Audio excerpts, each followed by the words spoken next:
Hi guys, in previous video we discussed about reproduction, basic features of reproduction, types of reproduction, especially asexual reproduction and sexual reproduction. In asexual reproduction, types of asexual reproduction and vegetative propagation, tissue culture. Today we will discuss about sexual reproduction, importance of sexual reproduction, types of sexual reproductions.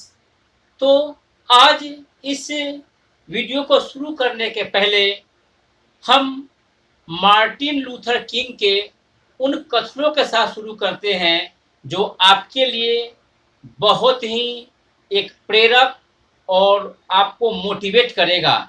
चलते रहो।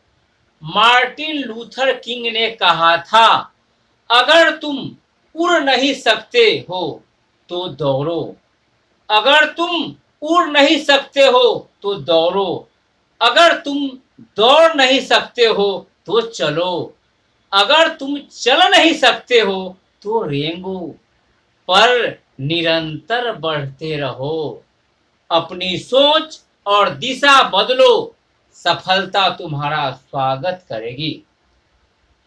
Friends, रास्ते पर कंकड़ ही कंकड़ हो तो एक अच्छा जूता पहनकर चला जा सकता है, किंतु एक अच्छे जूते के अंदर एक भी कंकड़ घुस जाए तो एक अच्छी सड़क पर कुछ कदम भी चलना मुश्किल हो जाता है।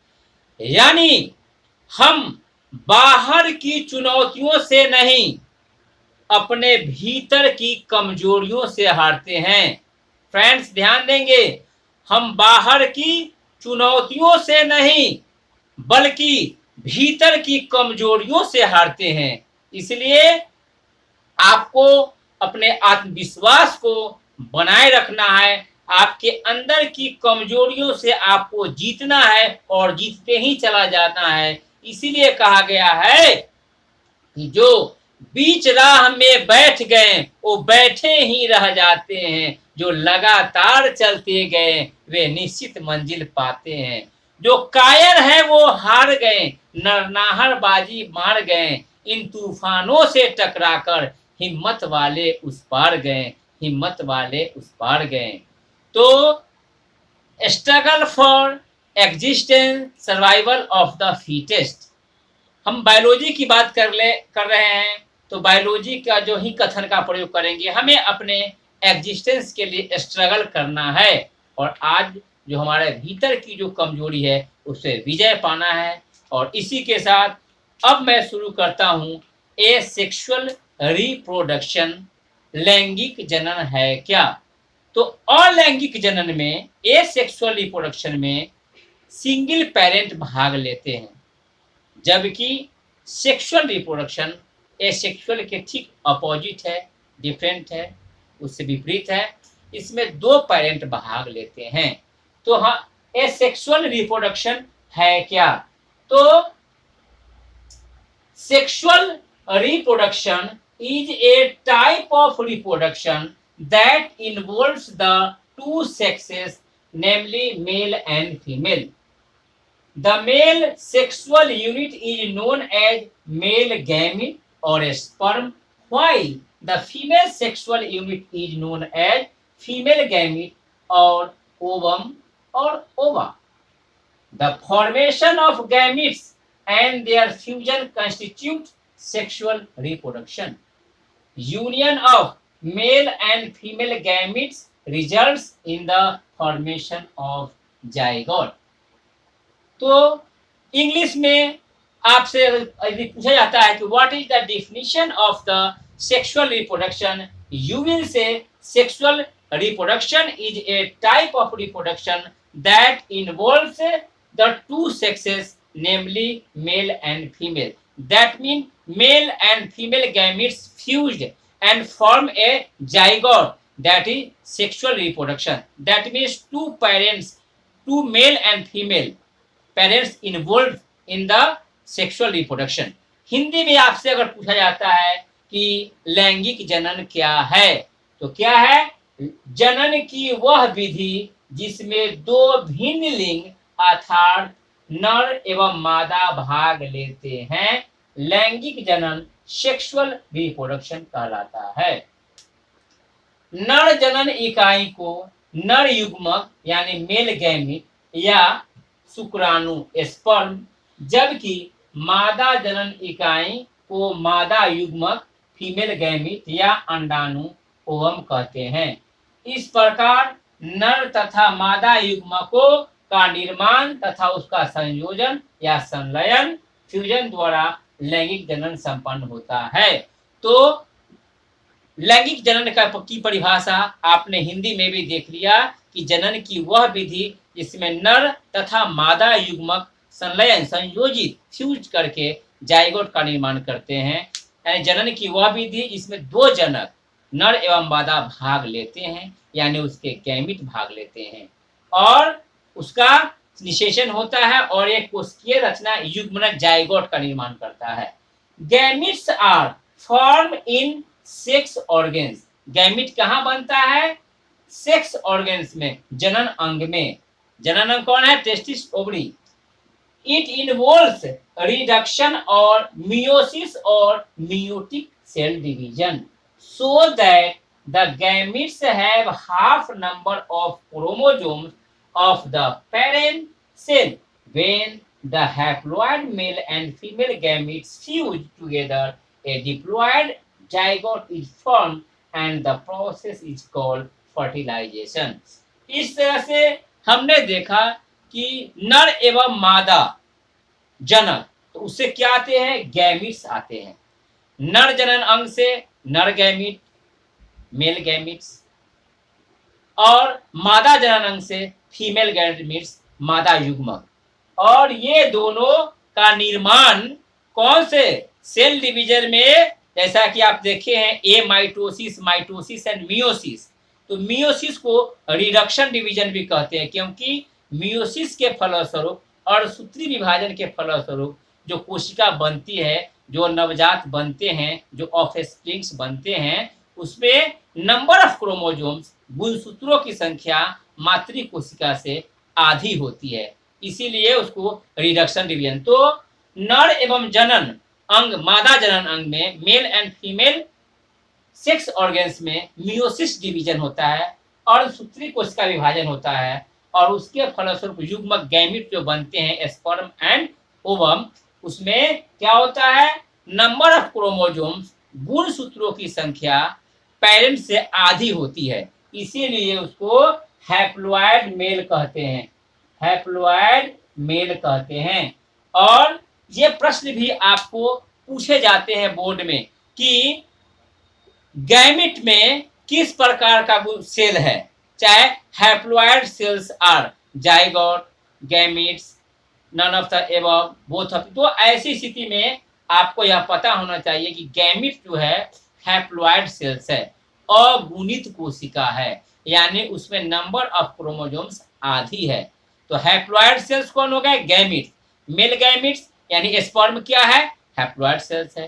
फीमेल गैमिट ओवम क्या है? हैप्लॉइड सेल्स है, यानी अगुणित कोशिका है। तो युग्मकों का निर्माण नर तथा मादा जनकों द्वारा होता है। जननांगों में अर्धसूत्री कोशिका विभाजन युग्मकों का निर्माण होता है, जिसमें गुणसूत्रों की संख्या मातृ कोशिका यानी पेरेंट सेल से आधी होती है, इसीलिए उसको रिडक्शन डिवीजन या मियोसिस कहते हैं, जिससे अगुणित कोशिका भी कहते हैं। जब नर तथा मादा युग्मक में संयोजन यानी फ्यूजन या संलयन होता है तो युग्मनक जाइगोट बनता है।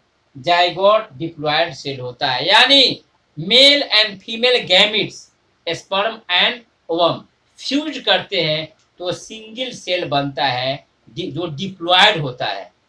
क्या होता है? डिप्लॉयड होता है, और उसको जाइगोट बोलते हैं। हिंदी में उसे युग्मनज बोलते हैं, और यही फिर डेवलपमेंट करके ये विकास करके विकसित होकर भ्रूण बनते हैं, एम्ब्रायो बनता है, और उसके बाद वह एक जीव का रूप धारण कर लेता है।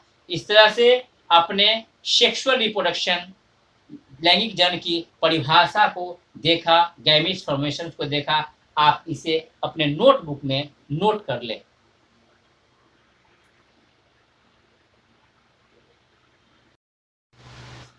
तो इस प्रकार लैंगिक जनन सेक्सुअल रिप्रोडक्शन में दो मुख्य क्रियाएं होती है। Sexual reproduction involves two main processes. पहला क्या है, तो गैमीटोजेनेसिस यानी युग्मकों का निर्माण। जैसा कि आप जानते हैं कि दो पेरेंट भाग लेते हैं, मेल एंड फीमेल।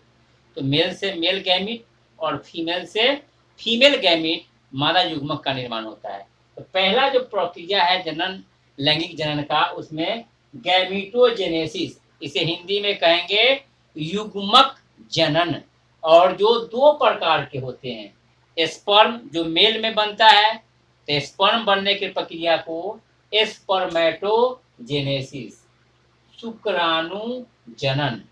स्पर्मेटोजेनेसिस को हिंदी में हम बोलेंगे शुक्राणु जनन, यानी शुक्राणु बनने की प्रक्रिया क्या हुआ, शुक्राणु जनन या स्पर्मेटोजेनेसिस। और दूसरा है oogenesis, यानी the process by which ovum is produced. और spermatogenesis the process by which sperm produced. The formation of sperm is called spermatogenesis and the formation of ovum is called oogenesis। तो पहला जो process है वो गैमीटोजेनेसिस का है, यानी गैमीट बनता है, स्पर्मेटोजेनेसिस एंड oogenesis। और जो इसका दूसरा पार्ट है वह है फर्टिलाइजेशन, यानी निषेचन। What do you mean by fertilization? The fusion of male and female gamete is called fertilization। नर तथा मादा युग्मक का संयोजन या संलयन निषेचन कहलाता है। Fusion of male and female gametes are called fertilisation and cell form after fertilisation is called zygote. और नर और मादा युग्मकों के मिलने से जो एक सिंगल सेल्ड बनती है उसे जाइगोट, या इसे हिंदी में युग्म नज कहते हैं। गैमीट को युग्मक कहते हैं और जाइगोट को हिंदी में युग्म नज कहते हैं। तो मेल एंड फीमेल गैमीट के फ्यूजन से जो एक कोशिकीय संरचना का निर्माण होता है उसे युग्मनज कहते हैं, और ये डिप्लॉयड होता है, द्विगुणित कोशिका होती है। The zygote divide repeatedly to form a new individual. और ये जाइगोट विभाजित होते हैं और विभाजित होकर भ्रूण की अवस्था और स्वतंत्र जीव के रूप धारण कर लेते हैं और वही जीव बन जाते हैं। तो what is the basic features of sexual reproduction? लैंगिक जनन के मूल लक्षण क्या है? तो बेसिक फीचर्स क्या है? ये बाई पेरेंटल होते हैं, यानी द्विजनक। बाई पेरेंटल का मतलब हो गया ये द्विजनक। इसमें आप जान गए हैं कि two parents involves in this process, male and female, इसीलिए से द्विजनक। दूसरा है मियोसिस और meiotic, also called reduction division. तो इसमें अर्ध सूत्री कोशिका विभाजन होता है। इसमें एक बार अर्धसूत्री कोशिका विभाजन होता है, उसके बाद फिर माइटोसिस होता है। तीसरा है गैमिट्स, यानी युग्मक का निर्माण होता है। गैमिटोजेनेसिस होता है, स्पर्मेटोजेनेसिस एंड oogenesis। फर्टिलाइजेशन, जब युग्मक बन जाते हैं तो वे मिलते हैं, संयोजन होता है, फ्यूजन होता है, इसको निषेचन कहते हैं। और अंत में युग्म नज, जाइगोट का फॉर्मेशन होता है। तो इस तरह से जो basic features of the sexual reproductions are biparental, meiotic or meiosis or reduction, gametes, fertilization, and zygote. In other sense, what are the significance of sexual reproduction? अब इसका क्या महत्व है? हम लोगों ने एसेक्सुअल रिप्रोडक्शन का भी सिग्निफिकेंस देखा था। अब यहाँ प्रश्न है कि सेक्सुअल रिप्रोडक्शन का सिग्निफिकेंस क्या है? तो जरा देखें इसके सिग्निफिकेंस। तो पहला इसमें है वेरिएशन, विभिन्नताएं। तो वेरिएशन यानी जब मेल एंड फीमेल गैमेट्स मिलते हैं, फ्यूजन होता है, जाइगोट बनते हैं, उससे बच्चे बनते हैं, तो अधिकांश कैरेक्टर्स में वे अपने पेरेंट्स के बड़ा समान होते हैं, लेकिन कुछ ऐसे भी कैरेक्टर होता है जो माता पिता से नहीं मिलते हैं, जिससे वो भिन्नता दिखाते हैं, इसी को वेरिएशंस। और ये यूजफुल है जनरेशन आफ्टर जनरेशन नए जीव की उत्पत्ति में। तो first significance of the sexual reproduction is variation, better adaptability, better adaptability यानी सेक्सुअल रिप्रोडक्शंस के द्वारा जब जीव में बेटर जो है उसमें अनुकूलन है, अपने पर्यावरण से अनुकूलन करने की क्षमता उनमें बढ़ते चली जाती है और वे सर्वाइवल उनका एग्जिस्टेंस हो पाता है अर्थ पे। विग्योर एंड वाइटलिटी भी इसका है।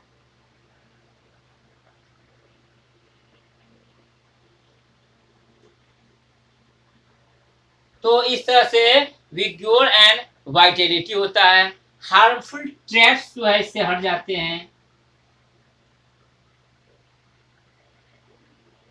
और इसका एक और है कि ये नियर यूनिफॉर्मिटी ऑफ पॉपुलेशन, यानी पॉपुलेशन को इंक्रीज करता है,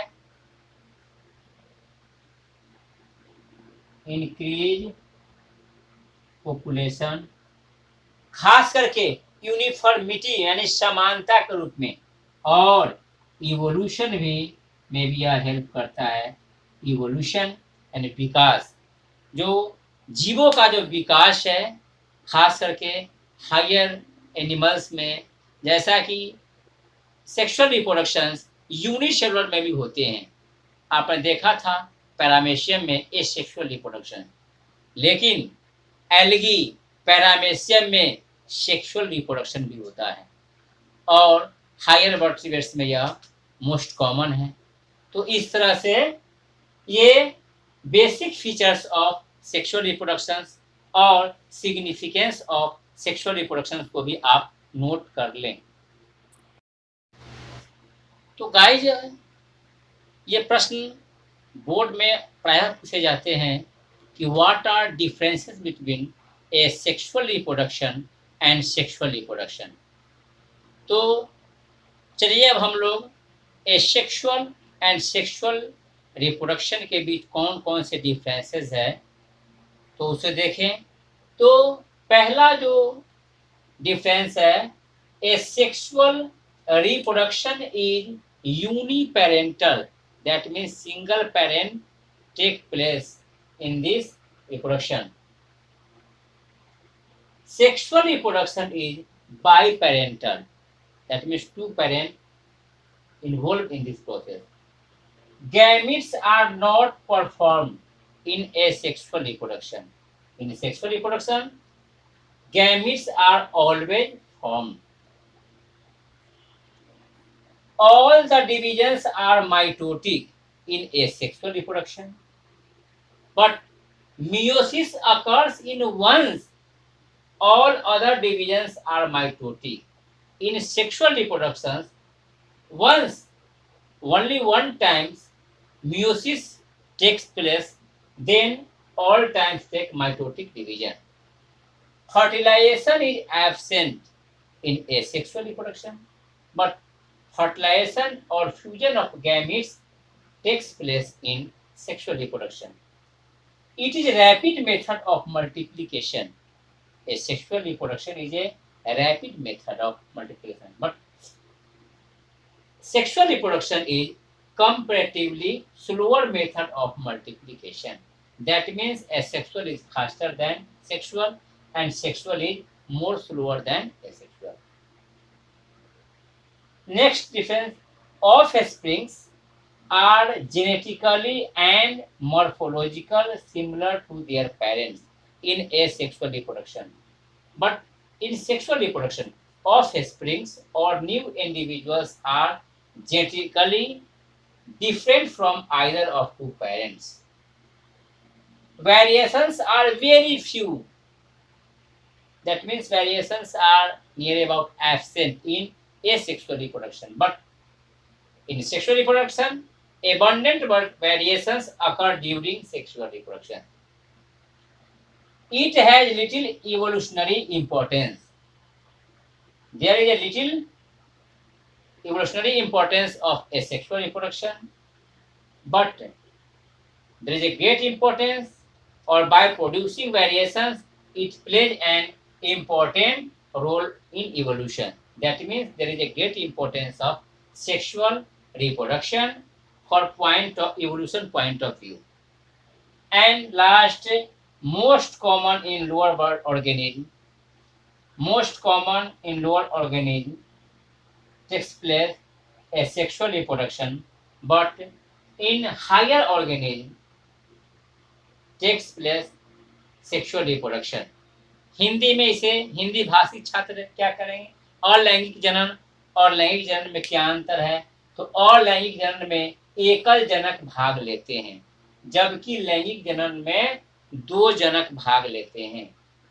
अलैंगिक जनन में युग्मक का निर्माण नहीं होता है, लैंगिक जनन में युग्मक का निर्माण हमेशा होता है.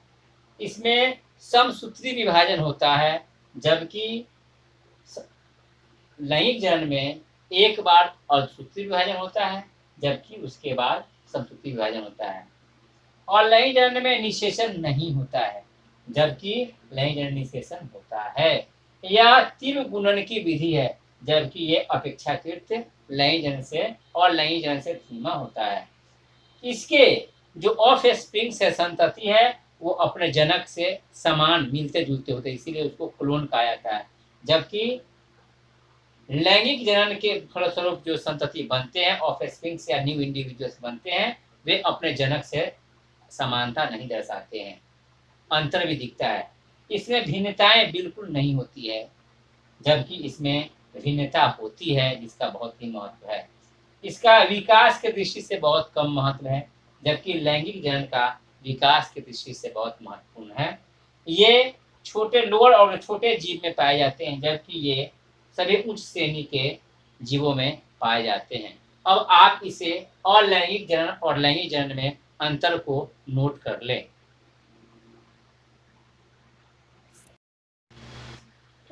On the basis of sex organ, there are two types of organs occurs in our environment. On the basis of sex organs, जनन अंग के अनुसार दो प्रकार के जीव हमारे वातावरण में पाए जाते हैं. एक वैसे जीव जिनके पास केवल एक जनन अंग होते हैं, नर या मादा, उसे यूनिसेक्सुअल कहा जाता है. यूनिसेक्सुअल, इसका दूसरा नाम है डायोसियस. हिंदी में से कहेंगे एक लिंगी जीव. तो एक लिंगी जीव क्या है? वे जीव जिन्हें के पास केवल नर या मादा दोनों में से कोई एक जनन अंग पाए जाते हैं, उसे एक लिंगी जीव कहते हैं. और बहुत से ऐसे प्लांट्स भी है जो एक लिंगी होते हैं, जैसे पपाया, पपीता जो होता है, पपाया, वाटरमेलन. ह्यूमन, मनुष्य भी एक लिंगी है, ह्यूमन बींग्स, हॉर्स, काऊ, डॉग, कैट, ये सभी क्या है? Frog, snake, fish, frog, snake, सांप, फिश, मछलियाँ, ये सब क्या है? एकलिंगी जीव है। यानी वे जीव जिनके पास केवल एक जनन अंग नर या मादा पाए जाते हैं वे एकलिंगी होते हैं। उसे इंग्लिश में unisexual. Unisexual organisms contains only one male और फीमेल सेक्स ऑर्गेन्स। और दूसरा क्या है? बाइसेक्सुअल। जैसा कि नाम ही है बाइसेक्सुअल। इसका दूसरा नाम है मोनोएसियस और इसे तीसरा नाम हर्माफ्रोडाइट भी कहते हैं।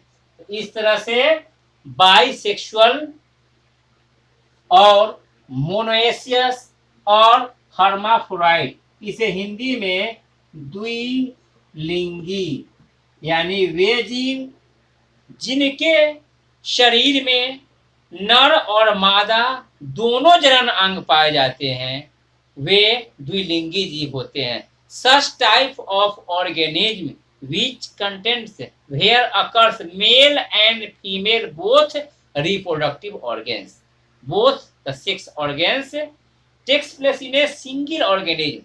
They are bisexual or monoecious or hermaphrodite और द्विलिंगी इसे हिंदी में कहते हैं। और मस्टर्ड, सरसों का जो पौधा है वो क्या है? द्विलिंगी है, मस्टर्ड। आपने चाइना रोज, गुड़हल, जिसको उड़हुल भी बोलते हैं, गुड़हल भी क्या है?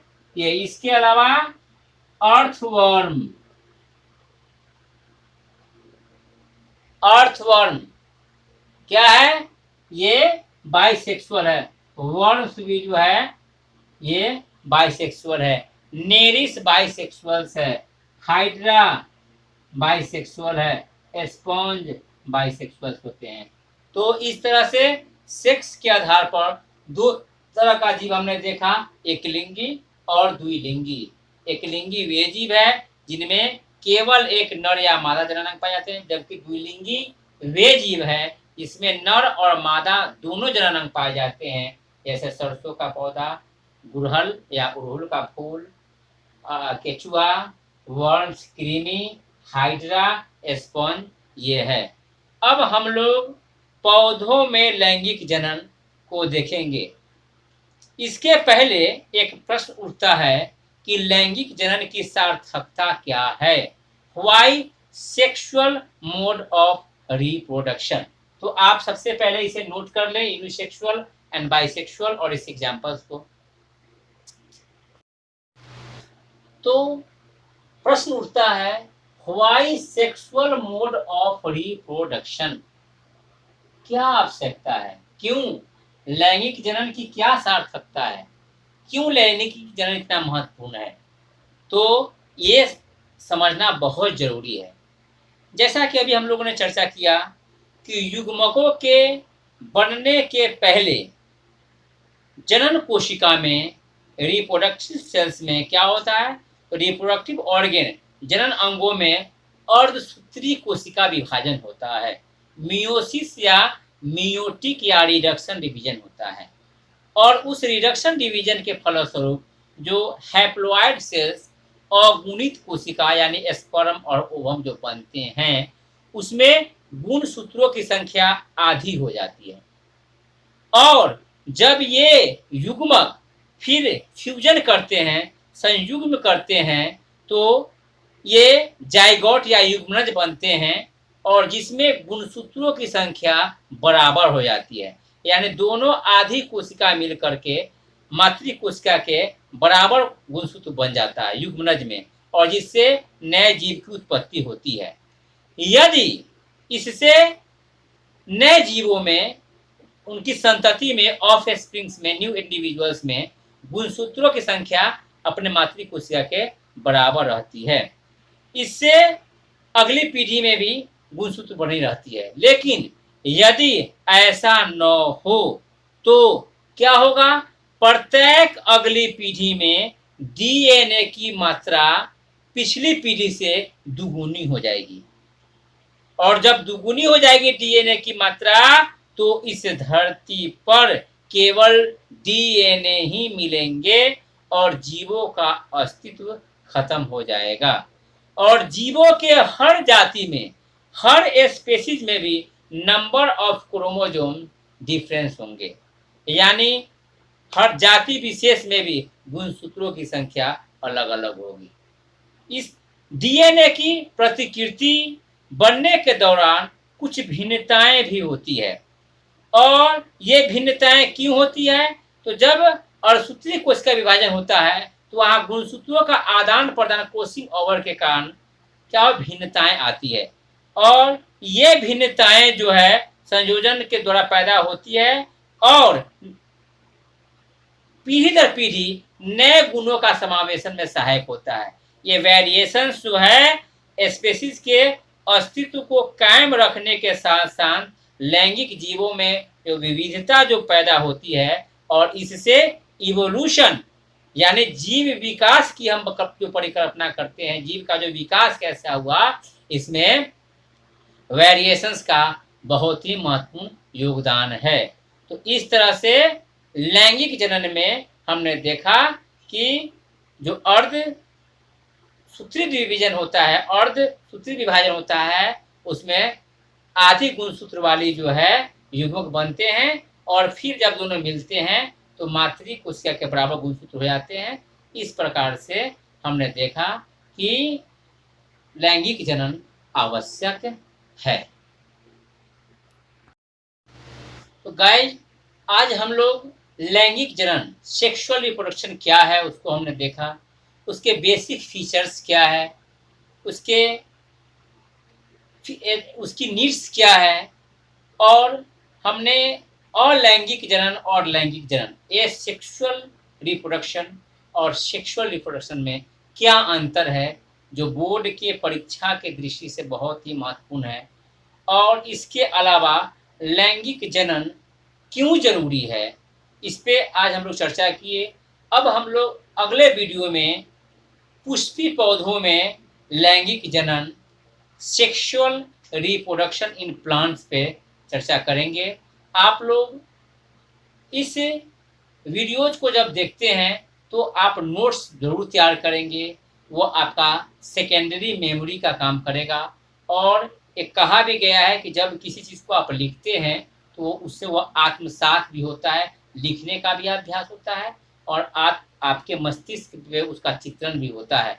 इस तरह से नोट्स भी बनाएंगे और पुस्तक का भी अध्ययन आप करेंगे। बहुत बहुत धन्यवाद।